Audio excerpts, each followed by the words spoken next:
Hello बच्चों, welcome to my YouTube channel Learnify physics.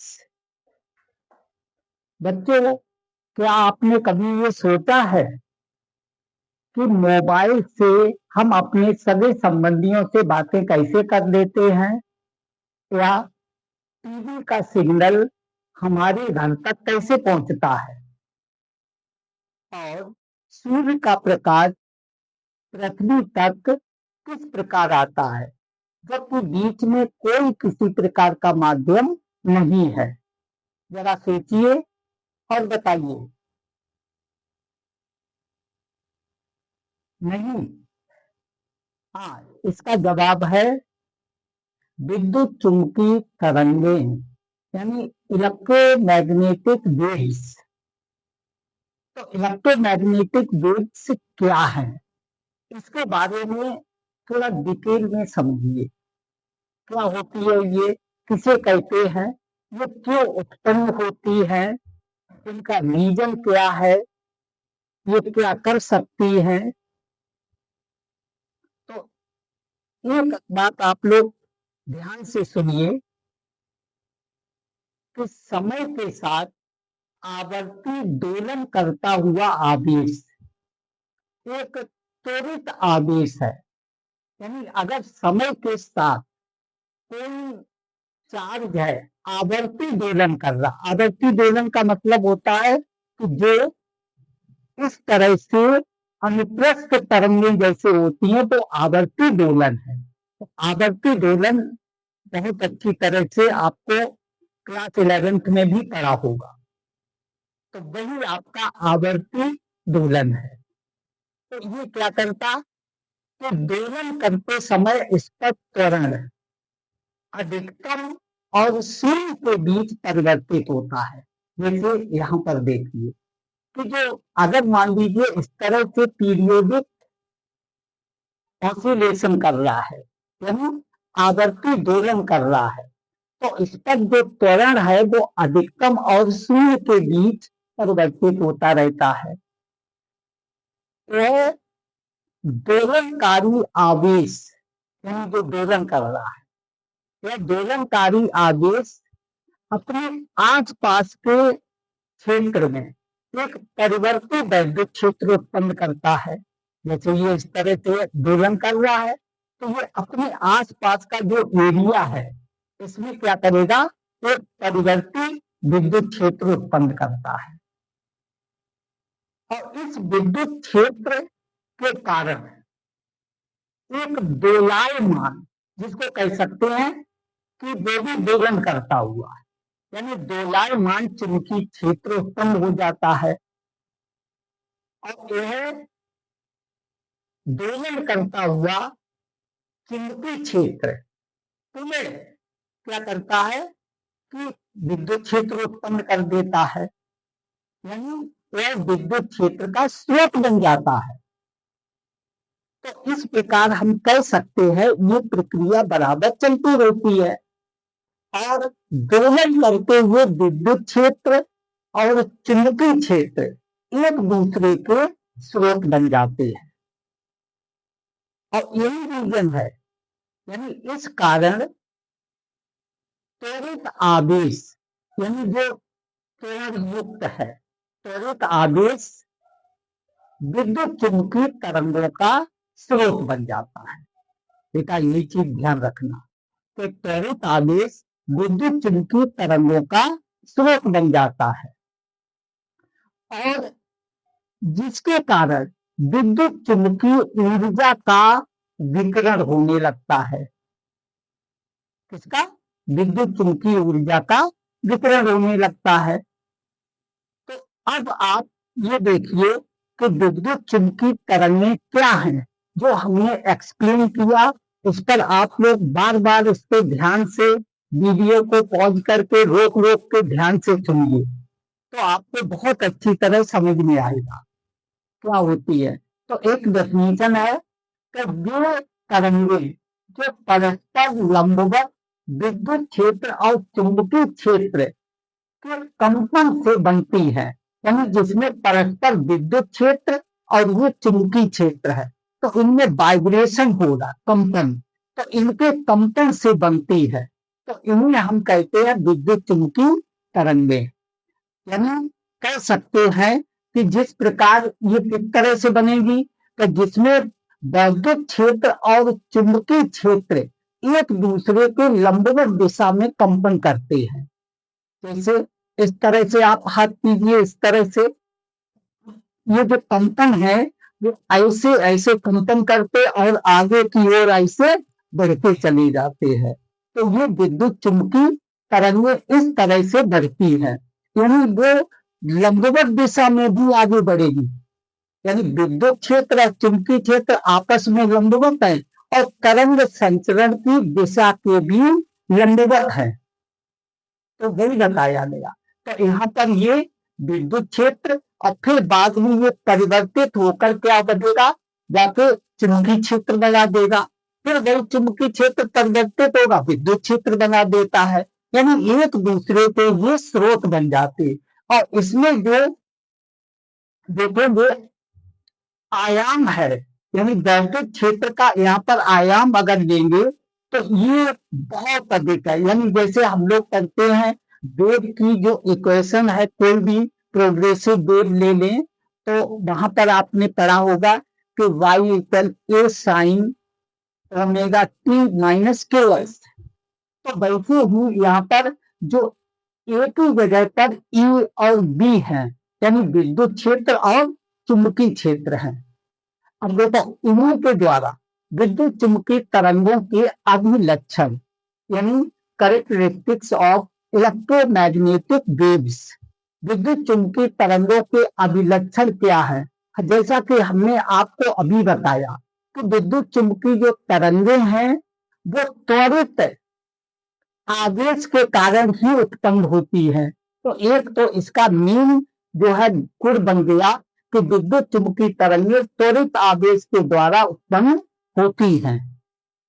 अब ये पूछा गया कि विद्युत चुम्बकीय तरंगें किसके द्वारा उत्पन्न होती है, तो एक आंसर यहाँ पर ये भी क्वेश्चन आपका बन गया और इसका आंसर सीधा है कि वैद्युत चुम्बकीय तरंगें त्वरित आवेश के द्वारा उत्पन्न होती है और इनके संचरण के लिए किसी माध्यम की आवश्यकता नहीं होती है। यानी जो आगे बढ़ रही है इनके चलने के लिए कोई मीडियम नहीं चाहिए, यानी कोई पदार्थिक माध्यम जरूरी नहीं है। तो इनकी प्रकृति अनुप्रस्थ होती है। अनुप्रस्थ बेटा आप लोग जानते हैं कि जिसमें आपका श्रृंग और गर्त भी बने, यानी जो लंबवत दिशा में कंपन करती है, किसके तरंग संचरण के लंबवत दिशा में कंपन करेगी तो वो अनुप्रस्थ होंगी, तो इसलिए इनकी प्रकृति अनुप्रस्थ होती है। इन तरंगों में वैद्युत क्षेत्र और चुंबकीय क्षेत्र परस्पर लंबवत होते हैं। तो देखिए वही पॉइंट इसका लिखा गया कि अनुप्रस्थ है, तो समझ लो वैद्युत क्षेत्र और चुंबकीय क्षेत्र एक दूसरे के लंबवत दिशा में है। फिर बताया इन तरंगों में वैद्युत क्षेत्र और चुंबकीय क्षेत्र के परिमाणों का अनुपात प्रकाश की चाल के बराबर होता है। यानी जो परिमाण है यानी आयाम है, ये जो आयाम दिए और ये आयाम जो है बेटा जैसे हम यहाँ पर लिख रहे, आयाम का मतलब ई इसका, और ये मैक्सिमम होता ऐसे बी नॉट या कह सकते हैं बी जीरो और इक्वल में सी को कह सकते हैं प्रकाश का वेग।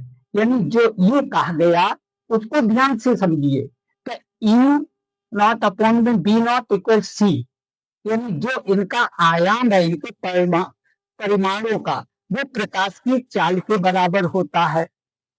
और प्रकाश की चाल आप लोगों ने पढ़ा होगा कि जब विद्युत चुम्बकीय तरंगों के बारे में, तो यहाँ पर ये हो जाता है 1 अंडर रूट में एप्सिलॉन नॉट और म्यू नॉट के बराबर। यानी यही इसके बराबर क्यों, क्योंकि प्रकाश की जो चाल होती है वेग, प्रकाश का वेग होता है एक तो आपका C इक्वल 1/√ε0 μ0 और एक होता है C इक्वल इसके अकॉर्डिंग E0 अपॉन में V0। तो यहाँ पर एक ये भी आपका पॉइंट बन जाता है। फिर इसके बाद देखिए 6 पॉइंट आता, विद्युत चुंबकीय तरंग में प्रकाशिक प्रभाव वैद्युत वेक्टर के कारण होता है। यानी ये जो वैद्युत वेक्टर है ये बने क्योंकि ये भी आपस में क्या कर रहे, इस तरह से वाइब्रेट कर रहे, तो इनके कारण प्रकाशिक प्रभाव आ जाता है। इसमें ये भी आपकी को अच्छी तरह ध्यान रखना। फिर इन तरंगों में परावर्तन, अपवर्तन, विवर्तन और ध्रुवण, इन सभी की घटनाएं होती है। तो ये तरंगे निर्वात में अथवा मुक्त स्थान में 1/ε0 यानी μ0 वेग से चलती हैं और जिसका मान प्रकाश की चाल के बराबर होता है, वो हमने यहाँ पर बताया।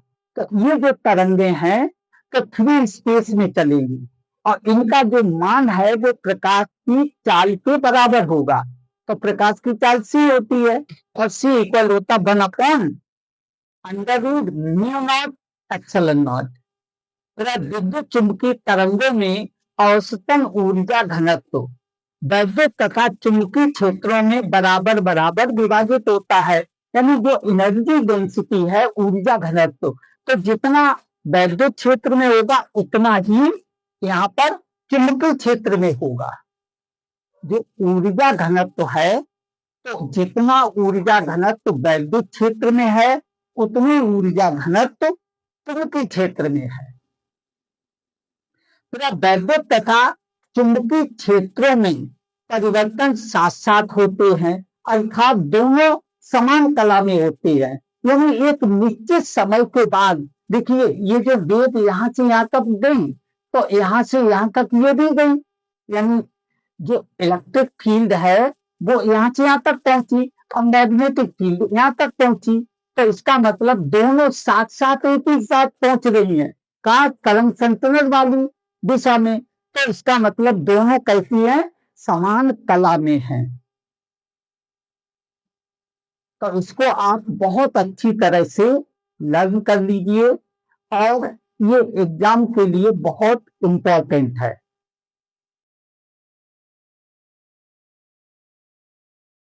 अब बच्चों नेक्स्ट टॉपिक है relation between magnitudes of electric field and magnetic field in free space। यानी मुक्त आकाश में वैद्युत क्षेत्र और चुंबकीय क्षेत्र के परिमाणों का अनुपात, यानी जो ये वैद्युत क्षेत्र और चुंबकीय क्षेत्र इनके परिमाणों का क्या अनुपात है। बेटा जो आपने क्लास 11th में प्रोग्रेसिव वेव पढ़ी होगी, तो उस प्रोग्रेसिव वेव में भी था, अप्लेन प्रोग्रेसिव वेव में भी था कि y इक्वल में a sine omega t minus के एक्स, तो वही यहाँ पर भी है। तो यहाँ पर क्या हो गया, उसकी जगह इसका जो आयाम है यानी वो E0 है और चुंबकीय क्षेत्र का V0। तो इसमें क्या होगा, जो तरंग है, आपको पता होगा हमने अभी बताया कि विद्युत चुंबकीय तरंगें क्या कर रही कि जिसमें वैद्युत क्षेत्र और चुंबकीय क्षेत्र एक दूसरे के लंबवत दिशा में कंपन कर रहे हों, तो दोनों एक दूसरे के परपेंडिकुलर हैं। जब लंबवत दिशा में ये कंपन कर रहे और जो तरंग है वो मान लिया एक्स अक्ष के अनुदिश चल रही है, जब तरंग एक्स अक्ष के अनुदिश चल रही तो आपको पता होगा कि तरंग में हर चीज, तरंग के सभी गुण होंगे, उसकी तरंग दैर्घ्य होगी, तरंग संख्या भी होगी, संचरण नियतांक भी होगा, कोणीय आवृत्ति भी होगी, क्योंकि समय के साथ ये क्या हो रहे, वैद्युत क्षेत्र और चुंबकीय क्षेत्र बदल रहे हैं। क्योंकि आपको बता चुके हम कि वैद्युत क्षेत्र चुंबकीय क्षेत्र का स्रोत बन जाता है। और जब परिवर्ती चुंबकीय क्षेत्र होता है तो वो वैद्युत क्षेत्र का स्रोत बन जाता है। एक दूसरे के क्या होते हैं, स्रोत बनते रहते हैं। तो यहाँ पर जो तरंग है वो एक्स अक्ष के पॉजिटिव डायरेक्शन यानी धन दिशा में चल रही है। तो आपको पता है धन दिशा में चल रही, तो यहाँ पर क्या होगा कि जो तरंग का संचरण नियतांक है जिसको बोलते हैं के, और कोणीय आवृत्ति ओमेगा और आवृत्ति म्यू और तरंग दैर्घ्य लैम्डा है। तो देखिए इसकी इक्वेशन बनेगी जाके E इक्वल में Q not sine omega T minus के एक्स। यहाँ पर जो E नॉट है वो अधिकतम वैद्युत क्षेत्र है और ओमेगा इसकी कोणीय आवृत्ति है और के संचरण नियतांक है। और इसी तरह से हम विद्युत क्षेत्र के लिए ये जब किया तो अब ऐसे ही चुंबकीय क्षेत्र के लिए बी इक्वल करेंगे तो B naught sine omega T minus के एक्स, इसको इक्वेशन नंबर 1 डाल दिया।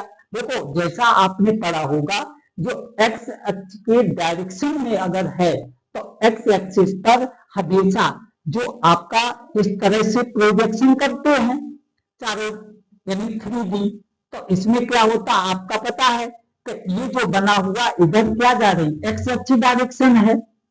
अगर हम यहाँ पर ऐसे खड़े हो जाएंगे देखिए तो ये जो आपका है वो वाई एक्सिस है और ये वाला एक्स एक्सिस, और जो आपका आपकी ओर दिखाई दे रहा है ये जेड एक्सिस है।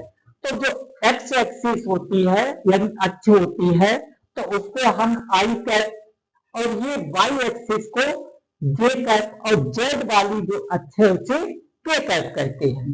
तो यहाँ पर देखिए ई नॉट और बी नॉट क्या है, महत्तम विद्युत क्षेत्र और चुंबकीय क्षेत्र है।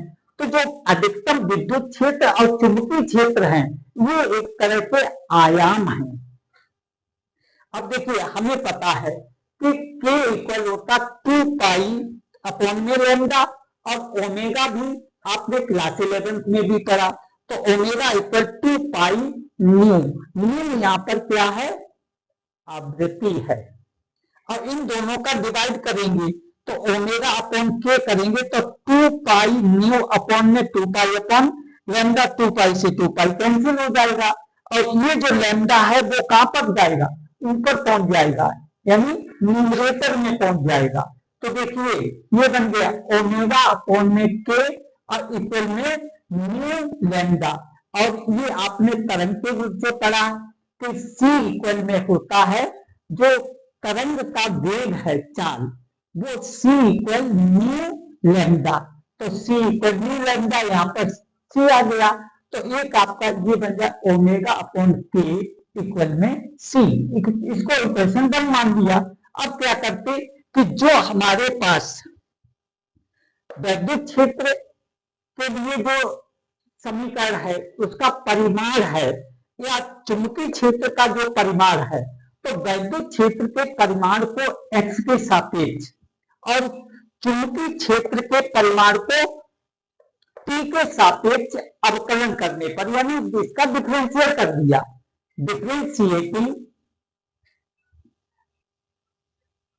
विथ रिस्पेक्ट टू x जो इलेक्ट्रिक फील्ड है यानी differentiating of electric field with respect to x and differentiating of magnetic field with respect to t यानी टाइम के अकॉर्डिंग।